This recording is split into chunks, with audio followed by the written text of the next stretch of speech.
design in the display, so let's start there. First, there's the notch. There it is. There's no getting around it, there's no pretending it's not there, but I'm gonna tell you after a few days, it's fine. It's not great, but especially in portrait, you just learn to ignore it. It's definitely annoying in landscape though, especially when you're watching video. If you zoom, the notch will definitely cut into the side of what you're watching. And I don't love browsing web and Inspire, the notch just right there.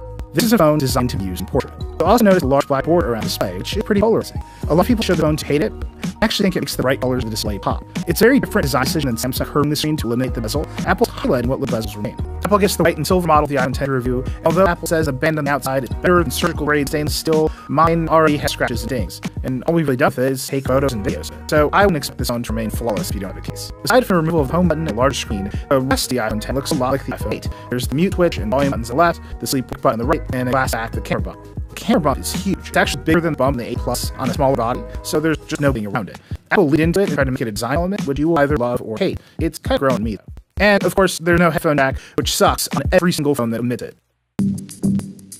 So, notch aside, the screen is great. Apple's using a 5.8-inch Samsung manufactured OLED display, which it says is custom designed for the iPhone 10. It's a bigger number than the iPhone 8 Plus 5.5-inch display, but it's a taller, thinner aspect ratio. It's actually not as big. And there's no tabs in the Safari or other Plus iPhone features here. It's definitely more of a bigger iPhone 8 than a smaller 8 Plus, and that's exactly what it feels like in your hand. It's like when Apple moved from the iPhone 4 to the 5. The display basically just got taller. In fact, when you run apps that are optimized for iPhone 10, they run with huge software bezels, and the whole thing just looks exactly like an iPhone 8. To answer this question about differences between Samsung AMOLED and LG's OLED and Apple's OLED, these are actually just marketing terms. The fundamental construction of OLED screens is basically the same, although there are clear quality differences between them.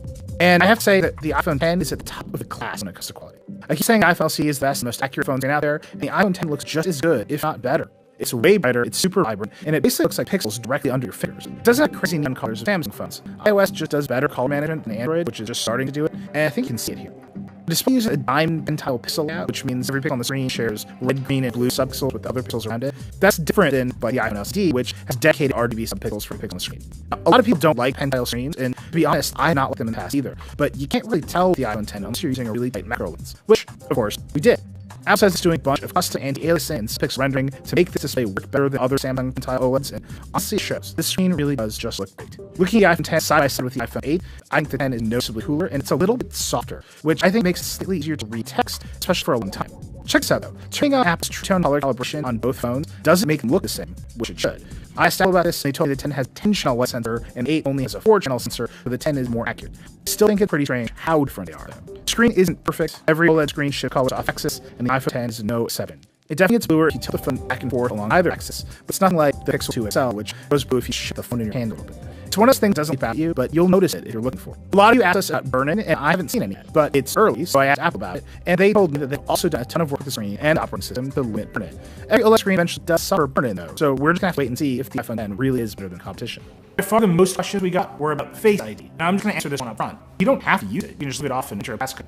But I think you're gonna want to use it, because most of the time it works great. It really does just work. You look at your phone, it unlocks. There are a couple of times when it doesn't work just great. You're gonna have to adjust to make it work better, but I don't think it's actually that big of a deal. You just have to get used to the chain. You can point a sheet camcorder or night vision at Face ID to see it working, and it's pretty awesome when you do. The iPhone 10 has an IR light, a dot projector, and an IR camera all tucked into that knot at the top of the screen. When you wake up the phone, the IR light goes off. If the IR camera sees a face, the dot projector flashes a pattern of 30,000 dots. The camera then takes a 2D photo, which gets turned into a mathematical depth model, which is sent to secure enclave on A11 chip and matched against stored value. And it matches, you're in.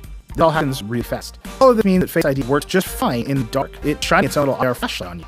That little flashlight is the blinking light a lot of you asked about in our previous videos, which you actually can't see. Our camera sensors just pick it up. When using the phone, Face ID checks to see if you're paying attention every so often, which is what blinks the IR light.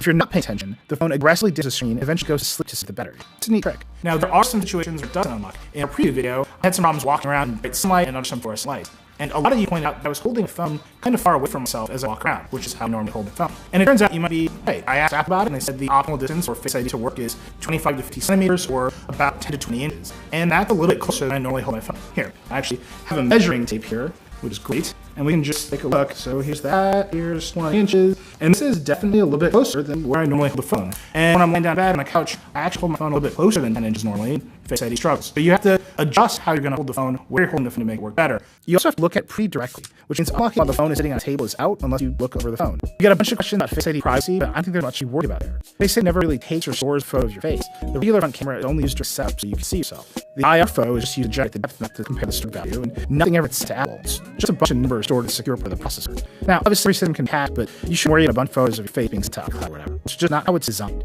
If you aren't worried about Touch ID, you probably should worry about Face ID. A lot of you also asked how fast Face ID is, and the answer is that it varies. Most time in normal lighting conditions, it's so fast that it's almost like not having a passcode on a phone. You pick up the phone, swipe up, they're in. Just like the old swipe to unlock days. But other times it takes a scan. Again, I think it's mostly under different lighting conditions. It's basically the same kind of irritation as a fingerprint scanner. Sometimes your fingers are wet and you enter the passcode, and sometimes the light's weird and you have to move the phone closer to your face and get a second. It's fun. The one thing I will add about Face ID is that it makes it way harder to discreetly check the phone when you're talking to someone. I pull out my iPhone 8 and just put my thumb on the sensor all the time, check notification. With Face ID, you have to really look at the phone, which makes it obvious you're not looking at a person. We're all just gonna have to use it. You can also use Face ID for Apple Pay, and it's pretty easy. Just double-click the side button, authenticate, and hold the phone to the reader. To me, it actually makes more sense than Touch ID, because you're actively turning Apple Pay on instead of just waiting your phone at the hardware and hoping it works. I think it's pretty nice. Once you look at that new screen and unlock the iPhone 10 with your face, well, you're using iOS.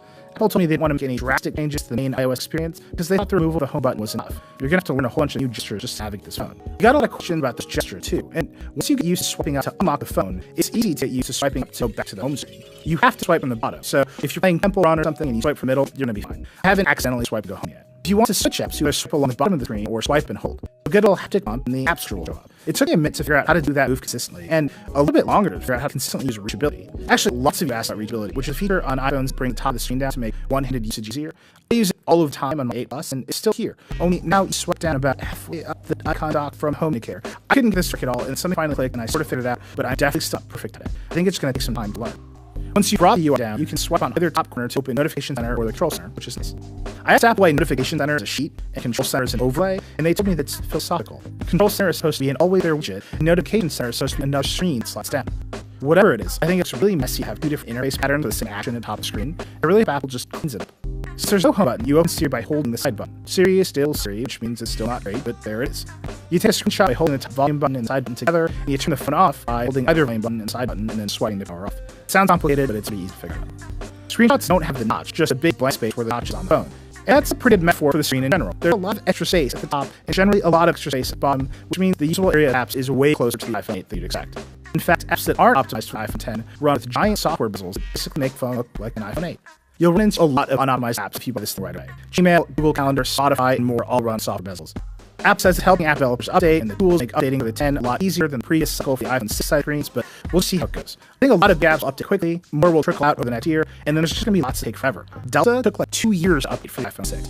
Let's hurry that up, people. You won't find a lot of big new ideas at iOS here. If you spend a lot of time in unoptimized apps or work like Google Docs and Trello like I do, it's a lot like using an iPhone 8. I really want Apple to make notifications more powerful. I would love to see some more customizability on the home screen. I would love to be able to set new default apps for mail and web browsing. I'd also love the overall design to be more fun. Years after iOS 7, everything still feels pretty stark and brutal compared to the increasingly whimsical version of Android that Google put in the Pixel. You know what is fun though? Emoji. We got a lot of questions and comments about this too, and I completely stand by saying they're the best feature of the iPhone 10 in the preview video. They are a joy. They work great, and everyone I showed them to loves them.